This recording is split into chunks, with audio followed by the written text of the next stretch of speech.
Rapporti bid-dar ċentrali tal-Partit Nazzjonalista li qed jitlu għal News jindikaw kif tensjoni kbira skalat fl-aħħar sigħat fil-Partit ta' Bernard Grech. Skont is-sorsi ta' din it-tensjoni nħolqot b'riżultat ta' żewġ avvenimenti li rrabjaw bil-kbir lil kap. Fit-tmiem din il-ġimgħa Roberta Mezzola se tkun qed iżżur Malta biex torganizza attività f'Għawdex. Is-sorsi għalunna li Bernard ma ġiex mistieden u din il-ħaġa rrabjatu u fastidjatu bil-kbir.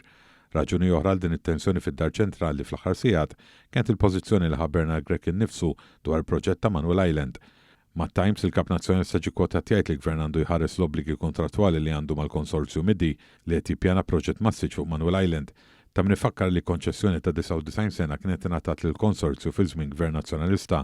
Iżda News informat li din id-dikjarazzjoni ta' Grech ħolqot rabbja enormi fil-Pn bil-fazzjoni estremista ta' Kerola Kolina u l-Aqda Repubblika.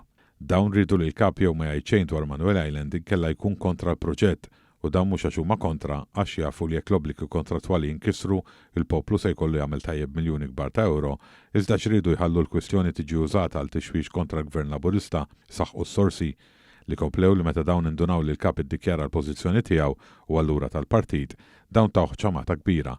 Dan spiċċa jieħu għalih u jsabbat saħ.